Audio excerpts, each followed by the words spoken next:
Hello, sweethearts. This is Kellyanne on the Four Queens YouTube channel, and you're watching Tea and Tarot. And I'm feeling a bit fragile today. I've had a really full on weekend of going places and seeing people, and I feel like I just haven't stopped at all. And so I'm feeling kind of fragile and out of it. But I decided not to forego on this episode until another time because I haven't put any tarot content out for a while and I miss doing it. And also, my housemate is just such a loud person. He's in a band. He's always either listening to music or playing music or a combination of the both at times. And when he comes in and starts doing his thing, it's like all hell breaks loose. And I need a little bit of quiet to do these videos, because even if you can't hear the music on the recording from the other room, I can hear it in my head and it's distracting. So I thought to myself, I'm going to take this moment while I can get it because he's at the studio recording at the moment and I don't know when he's going to be back. So we'll see how we go. And the tea for this evening is peppermint, just to perk me up a little bit, really, because I'm just feeling so decompressed and quiet. So I'm hoping that this episode doesn't seem like I have no energy. I'm going to try and put some effort into it. And I already planned the cards for this one about a week ago, and this is the one that I'm going to be doing about money. Thank you, Hello Kitty. So, money, everybody has opinions on it, and if you're a spiritual person, then your opinions on it are probably quite strong. And I am by no means saying that this episode is going to cover all of the messages and all of the advice that tarot has to bring to the table with regard to money. But I decided to look through the tarot deck a while ago and just try and think about some cards that jump out at me as I'm going through, that could hold messages that are important to anyone who is asking a question about money or sort of concerning themselves with money as the focus area. And as I said in my last video, for a lot of people, money doesn't seem like a very worthy subject for tarot, and for me it never used to, really. I just used to think of it as a totally mundane subject and not one that was really worthy of deep exploration of the kind that tarot can really lend itself to. But then, I grew up and I realised that compartmentalizing, deciding that money has nothing to do with your higher being, or money has nothing to do with spirituality, or, you shouldn't use tools like tarot to concern yourselves with finances and monetary issues because that's not how it should be used. I think that was BS, to be honest with you. And low tarot, as I talked about in the high and low tarot video, is very much about domestic concerns, money, career, work, health, that kind of thing. So I think that it lends itself far more to the ideas of money and the concept of money if you stop being so close-minded about it and accept that it is something that a lot of people need advice on for different reasons. So I've looked through the deck and I've had a look at some key messages that I think might help on this subject. The first one that I want to kick things off with is the Six of Pentacles. Now, this is a very interesting card because obviously pentacles are the suit of money. They are the suit of the earthly realm, so they're the suit of the five senses and anything sort of physical and material, anything tangible, anything that you can build or live in or immerse yourself in your physical form. So it's about the tangible stuff. So I think, and there are a few cards from the suit of pentacles, of course, like when I did the subject of finding a partner. Of course, there were lots from the suit of cups because the suit of cups are the relationship suit, so you can't really avoid this.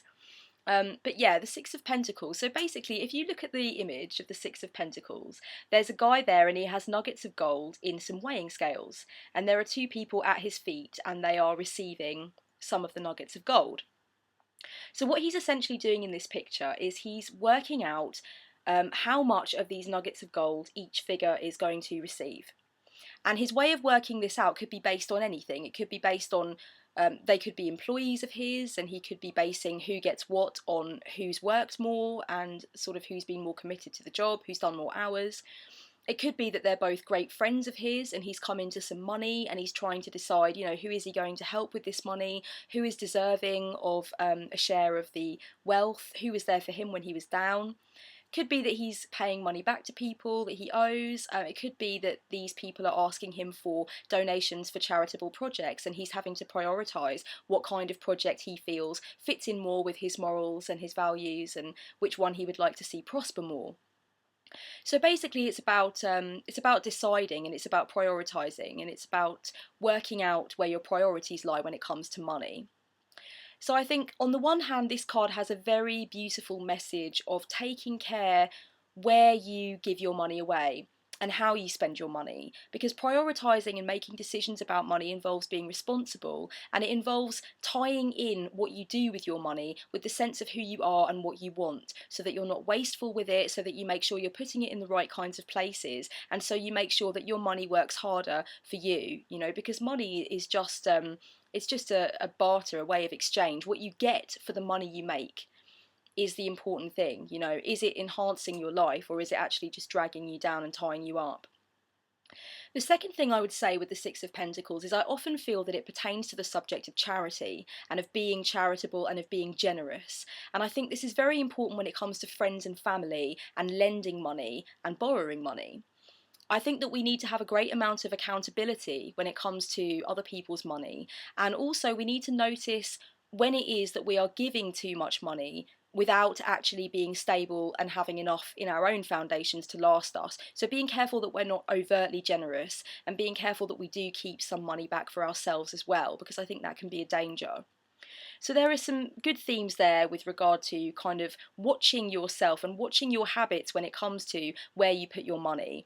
And it can be very tempting to throw money at a situation for somebody, particularly when it's over and over again, when they're suffering with money, and you know there are various different reasons for that, and the circumstances are such that you feel obligated to give all of the time. But are you giving because there is surplus to give? Are you giving because you know you can do without it, you know? Are you giving in the spirit of giving, or are you giving because you want something back? Are you going to be offended if somebody accepts the money that you offer? Do you feel like they ought to decline it? Because if you are offering something but you're expecting a certain reaction in response, then you are in fact playing some kind of an emotional game whereby you are hoping that somebody will give you the desired response, and when they don't, you reserve the right to be frustrated or resentful over that. So I think that emotions come into play a lot more than we would like to think with money, especially when things get personal. And I think that a lot of the messages in the Six of Pentacles could be pertaining to that. The Devil is a lot of times in tarot a card about bad habits and emotional blockages and limiting thoughts and negative cycles. And it's also about bondage. It's about being tied to something in a way that's not pleasant, and in a way that probably you don't want to be a part of anymore. And if you see the two people here are shackled, and they're kind of victims in a way, and they are unable to free themselves, and they're stuck very much in sort of this situation, which is an ongoing status quo that neither of them are particularly pleased by. When it comes to money, I think the Devil has a great message for us with regard to bad habits, habits that keep continuing, cycles that continue with money. Do we go out on very, very guilty and extravagant spending sprees when we're right at the end of our cash and we know damn well that it's going to be another week or two before we get a cash injection? Do we do that because we panic? Do we do that because we don't want to feel that realistically we're at the end of our money and we should be being proper about it and saving for food and things like that, not blowing it on a dress? You know, do we have addictions to shopping? Do we have addictions to treating money in a frivolous and whimsical manner and then worrying about it later? What are the bad habits that you have with money that keep returning to you? Maybe it's the other way. Maybe you save absolutely every single penny, and your partner or your mother or your friends are kind of like, look, you know, you work hard for your money, come out with us, or do this, or why don't you ever do anything exciting or extravagant? Why are you always saving? And saving is a very admirable thing, and it's a thing that a lot of us can't do. So big respect to you if you are able to save significant amounts of money and be disciplined with yourself in that way. But I also think that it's very dangerous not to enjoy what money can do. And not to spread it around and get some great energy out of it. Because otherwise it's just, I mean, we're ruled by dead matter as it is, which is scary enough, without the fact that we then allow that dead matter to do nothing for us and sit stacking up in the bank. You know, you need to be a little bit free, you need to be able to have fun with it and be a little bit hedonistic with it. Otherwise, what's the point?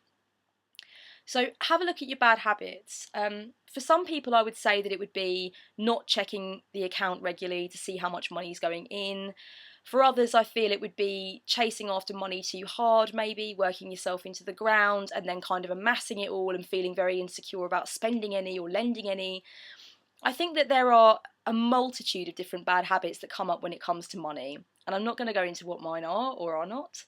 But I think it happens with a lot of us. I think sometimes we need to check in with ourselves with regard to the way we treat money and expenses, and the cost of living, and what we do with our money over and over again that we really would rather not do. What kind of attitude to money would we like to have? And let's have a look at as well the way money ties in with your emotions. And this is very important when it comes to upbringing. The bad habits that I have with money come predominantly from my mother. God love her, she's a legend of a woman, but she was never really that clever with money. And I think there are certain habits that I've picked up from her that I now take full accountability for. I don't blame her for them in any way. I know that it's me that needs to get a grip and recognise, these patterns that come up again and again with money, that I would rather stop. I would rather stop the cycle and not allow it to perpetuate by being mindful and being aware that I have these issues and that I need to kind of factor them in when I'm making decisions regarding money. When you look back at the way you were raised and your parents' attitudes towards money and that kind of thing, the things you learned very early on about the monetary system and value and the way it all works, those things will stay with you for a long time. And if a lot of your repeating cycles and negative habits are coming from things you've picked up in childhood, be honest with yourself about that. And it doesn't mean that you have to go, wearing the dress of victimhood and saying, well, I'm not good with money because dad always used to do this, or mum used to take out loans, or whatever it is. You don't have to go into a state of victimhood over it.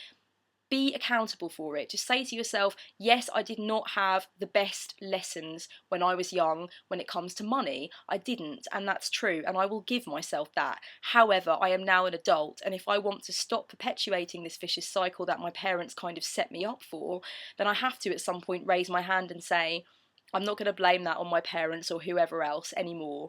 It's my money and I'm responsible for it. So I think that's important as well. The devil is very, very big on the emotional blockages front. And I think sometimes we need to look at the way money and our emotions fit together and how money makes us feel. How does it make us feel when other people have more than us? How does it make us feel when we always have more than someone else and are constantly expected to provide? How does shopping make us feel? How does buying gifts make us feel? How about things for yourself? Do you feel guilty when you buy things for yourself? Do you feel almost exhilarated to the point where it's something you would always do? If you were a little bit low, you would just go and buy something for yourself even if you couldn't really afford it. These are the kinds of things that I think we need to focus on and find the root cause of, so that we can be a little bit more disciplined with ourselves and a little bit more moderate with the way we spend. Excuse me, my mouth is incredibly dry. Okay. The Seven of Pentacles, I've already done the Six. This, I think, has a message of saving attached to it and a message of patience. And I've spoken about this card before, so you will know that the patience theme within it is quite strong. This guy is waiting for the harvest. He's waiting for what he's amassed to actually come to fruition. And he's excited about that, but he's also a bit anxious as well, and it's all kind of a bit stressful, but he's in it for the long haul. He's going with it because he knows that he's going to get something worthwhile out of it. Saving money is very difficult to do, and it's something that requires discipline. And when you live moment to moment and you're spontaneous and you want to go with what other people are doing, where you want to follow your nose in a way that requires money to do so, it can be very, very difficult to have that moment where you check in with yourself and you're like, no, look, I'm saving for this holiday, or I'm saving for whatever it is, I'm saving for this course. Let's just be a little bit more moderate and down to earth and realistic about the fact that if we spend dribs and drabs of money here, there and everywhere, it doesn't feel like a lot, but it's going to add up, and then I'm going to be left with nothing in the pot, and I'm going to be frustrated with myself again because I'm not allowing myself to reach my potential in the way I could. And of course, a lot of people can't save much, I don't need to talk to you about the economy. Some people can't save much.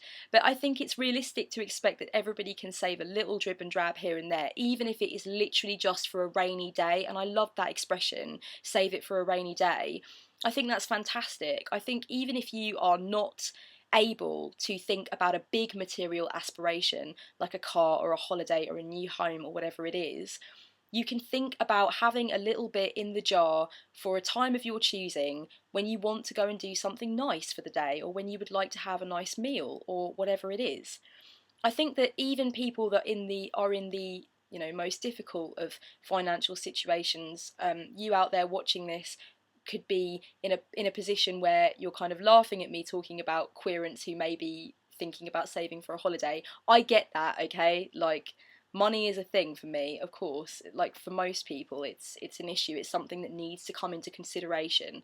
I'm not pie in the sky about it, but I do think that there are little ways we can treat our money so that it works in our favour and it gives us that little bit of a kick. Money is given such a negative focus and we feel so negatively about it. But it does exist, for now at least. We do not have a resource-based economy yet, unfortunately. So while we're all being ruled by paper, let's make that paper a little bit more positive for ourselves. Let's make it into something that involves aspiration, ambition, something we can pat ourselves on the back for. Even if it's just, I saved £5 and now we can go to the museum, or, whatever it is. I saved up enough for a bottle of drink, let's get the girls round, that kind of thing. Just making it count for you and making yourself feel like you are in control when it comes to money, because that's another thing that we have in this society and in this time. We have a huge feeling of lack of control over money, and I totally get that, and I understand why it exists, and I understand the root causes of it. But just on a day-to-day level, wouldn't it be nice to try and inject some of that control back into our lives when it comes to money? And that ties perfectly into the Four of Pentacles. This guy is holding on too tightly to his control.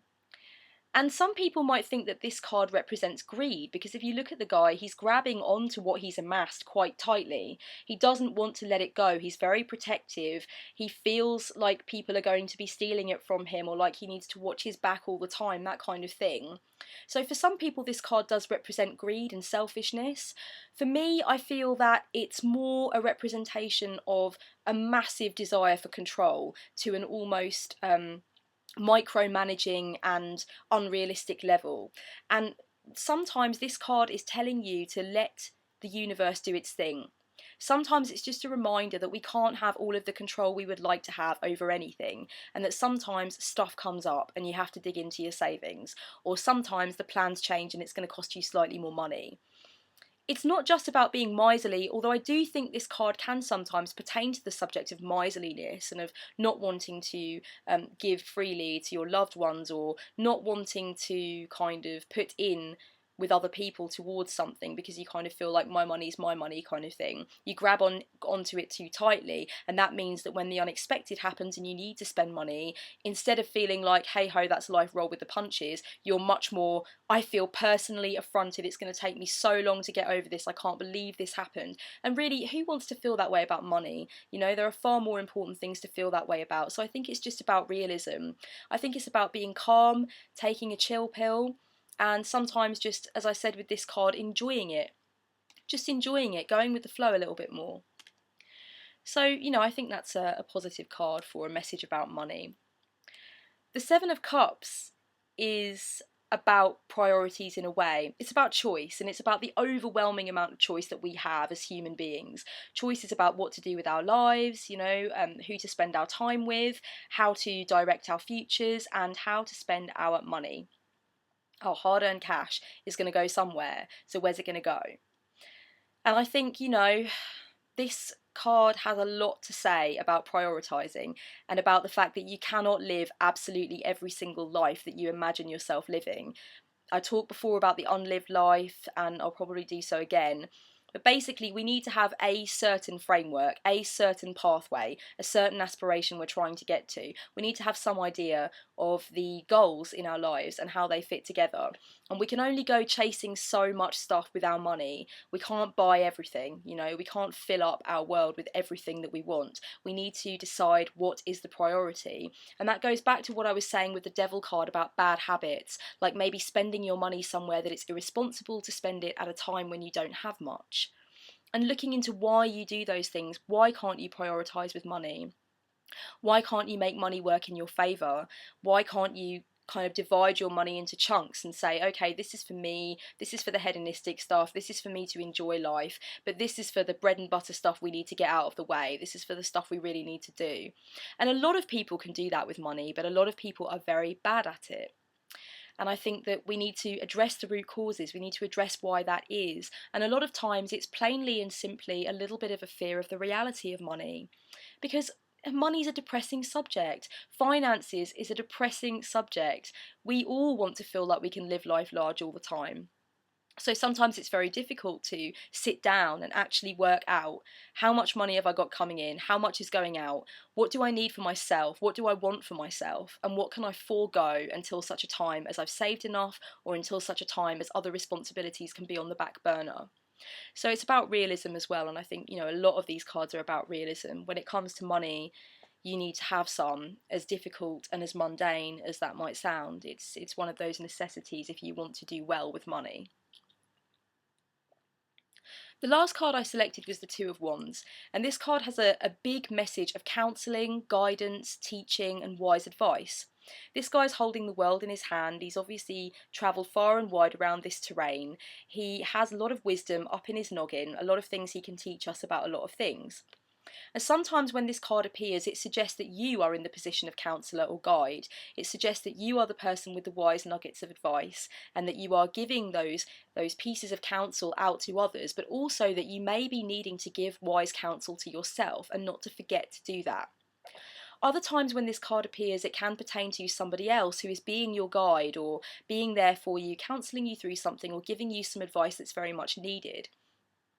When it comes to money, in this country certainly, it's not really talked about that much. I think in the last 40 years or so, we've become a little bit more vocal about it, but it's still considered very bad form in England to ask people how much they make for a living, for example, per year. That is a very impertinent, very forward question. In fact, sometimes people have asked somebody in front of me, so how much do you make a year? And I've been the one to say, that's a rude question. Don't ask people that, because it's kind of that thing, we don't do it, and you don't stand behind your friend at the cash point and have a little look how much they've got in there. It's quite hush hush. Your finances are your business. Unless you choose to have a mouth on you about it, it's kind of expected that it will be something that you'll keep to yourself. And I think with the amount of people that have money problems at the moment, and with the amount of people who are really worried about where the next paycheck will come from, or where the next payment of rent is going to come from, these kinds of things, I think it's really quite dangerous for us not to discuss the issues we have with money and not to be open about it. So if you feel that you can go to somebody for wise counsel because you're stressed about money, because you're not exactly sure how to make the first move to change the negative cycle you're in, go to one of your friends who's evidently very good with money and ask them. It doesn't mean that you have to take on their values about money, or you have to be as ridiculously go-getting in a material sense as they are. You don't have to compromise yourself or your values. Just go to somebody that you know is good with finances and say, can you give me a few tips? This is what I do, and I perpetuate this cycle over and over. Why am I doing this? How do you do it? How have you saved for a holiday and still do what you do in the meantime, Be honest, ask for direction. Even if you don't want to break down and say, I'm having some real difficulties, there are ways to get advice with money. You can go online and get plenty of expert advice about money. It's well and truly documented that we are in the middle of a hellhole of a double dip recession. There's so many websites out there helping you to save money, to feel better and more positively about money, to get out of the funk when it comes to money, and try making it work for you, and try feeling that you have some of that control. And also, if you have a desire for too much control, relinquish some of that control. It's okay. The world is not going to melt down because you spent some money on some stuff. So, these are some of the messages that I feel kind of spoke to me most strongly when I was looking through the deck. And if you have any thoughts, please do post them below. And thank you so much for listening. I've really enjoyed doing this. I've really missed it, and I'm hoping to get a few more out this week. And I've been planning my beginner's tarot course, which I'm going to start posting. It will begin with the history of tarot, the concept of tarot, and then what you guys want to get out of it on a personal level. And then we will go into the majors, the minors, the elements, the suits, the reversals, all that kind of thing, how to put a spread together. So it will be a really all-encompassing primer course. So if you do want to learn tarot, get on that, grab your deck. If you haven't got one yet and you really want to follow the course, start choosing one. Go on to Eclectic Tarot. I will leave the link below. to the index of tarot decks that you can order, and most of them are available from Amazon or similar places, and they even have the links for you. So if you do see one that you really like the look of and you think you're going to favour, then the link is there for you to go straight to it and buy it, which ironically fits in well with this post. So yes, thank you so much, and enjoy yourselves, people. Be good.